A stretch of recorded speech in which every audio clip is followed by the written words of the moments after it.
নমস্কার বন্ধুরা, সত্যম শিবম চ্যানেলে সকলকে অনেক স্বাগত। আজকে বাড়িতে পুজো, লক্ষ্মী পুজো, ভাদ্র মাস সংক্রান্তি, আমাদের লক্ষ্মী পুজো করতে হয়। তো প্রথম থেকে শেষ পর্যন্ত থেকো। আর এই যে হচ্ছে শিবম, সবাই স্নান করা হয়ে গেছে। আর আমাদের ঘরে চলো এক ঝলকে সব দেখে নিয়ে আসি। এই হচ্ছে আমাদের অফিসার, আর এই হচ্ছে আমাদের সত্যম। তো এবার চলো পুজো জোগাড় করে নিই, কথা না বাড়িয়ে। আজকে দুটো বাটা ব্রাহ্মণ বলেছে 1টার সময় আসবে, কিন্তু 12টা বেজে গেছে। দৌড়াদৌড়ি করে রেডি হতে হবে। তো চলো আগে আলপনাটা দিয়ে নিই। আজকে থেকে আমাদের লক্ষ্মী পুজো শুরু। এই ভাদ্র মাসে যদি আমরা লক্ষ্মী পুজো না করি, তাহলে কোজাগরিতে আমরা লক্ষ্মী পুজো করতে পারবো না। তারপর পুজোর 3 দিন পুজো হবে, সপ্তমী, অষ্টমী, নবমী, 3 দিনই লক্ষ্মী পুজো আমাদের করতে হয়। যারা আমার ব্লগ দেখো তারা অবশ্যই জানো, কারণ পুজোর মধ্যে আমি ব্লগ দিয়েছি যে 3 দিন আমরা পুজো করি। এই দেখো আমাদের অফিসার ফল কেটে হেল্প করছে। একা গোছানো খুবই অসুবিধা হয়ে যায়, ওই প্রত্যেক বছর থেকে একটু গুছিয়ে দেয়। সত্যম দাঁড়িয়ে আছে।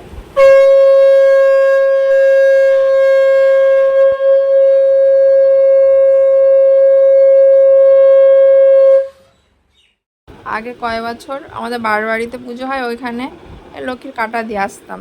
সত্যম শিবম নিয়ে পারতাম না বলে অসুবিধা হতো, কিন্তু এই 2 বছর ধরে বাড়িতেই করছি। না, ওটা সিংহাসন।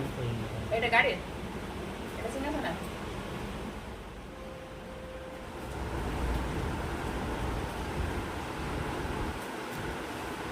ওটা হেঁটে গেল নিচে। হ্যাঁ ঠিক আছে, বেঁধে দাও। দৌড়াদৌড়ি করে গোছানো হয়ে গেল, ভিতরটাও হয়ে গেল, কিন্তু বাইরে বৃষ্টি পড়ছিল তো মন্দিরে ভালো করে আলপনা দেওয়া হলো না। দিয়েছিলাম, আবার বৃষ্টি পড়লো, সব ধুয়ে গেছে। এই যে ফল বেশিক্ষণ কাটা থাকলে কি হয়, পিঁপড়ে হয়ে যায়, কেমন একটা হয়ে যায়। কখন আসবে কে জানে। এই সত্যম দাঁড়িয়ে দাঁড়িয়ে অপেক্ষা করছে। আর এটা উনুনের জন্য রেডি করেছি। ওই শিবম বসে বসে পাহারা দিচ্ছে যাতে পিঁপড়ে না লেগে যায়, ওই জন্য সামনেও বসে আছে। আমাদের অফিসাররা ধুনো রেডি করে ফেললো। সব গোছানো রেডি, এবার আমাদের ঠাকুর মশাই আসার পালা। তো দেখা যাক কখন আসে। বলেছে 1টা আছে, 1:20 বাজে। ওনার কথা কখন ঢুকবে ঠিক নেই। তো আসুক, আমি তো রেডি হয়ে থাকলাম, তাই না? আমাদের উনুনে পুজো করতে হবে, তোমাদের তো বলাই হয়নি। আজকে আমাদের উনুন জ্বালতে নেই, ভাত রান্না করতে নেই। তো যাদের আছে তারা তো অবশ্যই জানো। নমো অপবিত্র পবিত্র বা সর্ববস্থাং কতপি বা বিল্লপত্র পুষ্পাঞ্জলি শ্রী মহালক্ষ্মী নমো নমঃ।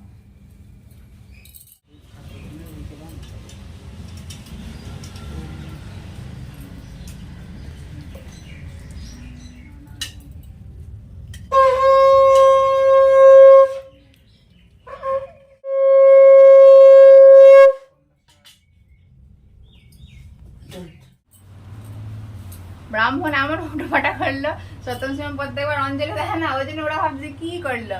ওই জন্য শেষে প্রণাম করতেও বললাম, ওরা বসে পড়লো, ভাবলো যে অঞ্জলি দেবে। তা আমি দিয়ে দিই অঞ্জলি। নাও দাও।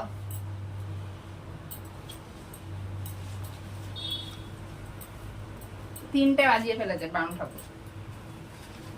ধরো ধরো ধরো ধরো। দাও ওখানে ঠাকুর কাছে দাও, দাও ঠাকুর কাছে। ঠাকুর ভালো রাখবো, দাও ছেদ দাও, ছেদ দাও। ভালো রাখো। তুমি দাও, তুমি দাও। প্রণাম করো, ভালো রাখো, সবার আমাদের সুস্থ রাখো, সুস্থ রাখো। শান্তির জল তুমি নাও, শান্তির জল। আমরা সবাই শেষে শেষে পুজো করলাম। না চলো। আমাদের অফিসার খেয়ে মাঠে চলে গেল, কুমড়ো কাটবে, ওই জন্য হুটোপাটা করে খেয়ে চলে গেল। পান্তা ভাত, তোর ভাত রান্না করতে নেই, পান্তা ভাত খেয়ে গেল। আলু তরকারি করেছিলাম আর ডিম ভাজা করেছিলাম। আর এই যেখানে সত্যম শিবম বসে আছে, বসে বসে টিভি দেখছে। এবার আমার শিবা শান্তি করার পালা। আমি তো আজকে ভাত খাবো না, ওই জন্য বাজার থেকে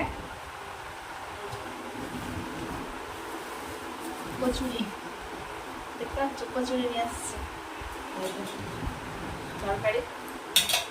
আর এই সাথে রসগোল্লা, মিষ্টি আর সন্দেশ নিয়ে এসছে। ওইটা খাবো। আজকে আমাদের সেই বলে সে রুটিও ফোলাতে নেই পঞ্চমী থেকে, পঞ্চমীতে ভাত রান্না করতে নেই, অনেকের আবার রুটিও করতে আছে, কিন্তু আমাদের রুটিও করতে নেই, বলে রুটি ফোলাতে নেই। ওই জন্য খুবই অসুবিধা হয়ে যায় খাওয়ার। তো বাইরের খাবারই খেতে হবে, বাইরের খাবার খেলে অসুবিধা হয়, কিছু করার নেই। তাহলে বন্ধুরা আজকে পর্ব এখানে শেষ করছি। সকলে ভালো থেকো, আর সত্যম শিবম চ্যানেলটি কিন্তু অবশ্যই সাবস্ক্রাইব করো। কেউ সাবস্ক্রাইব করছে না, ভিউজ হয়ে যাচ্ছে 1000 1500 করে ভিউজ হয়ে যাচ্ছে রিলসে, কিন্তু কেউ সাবস্ক্রাইব করছে না।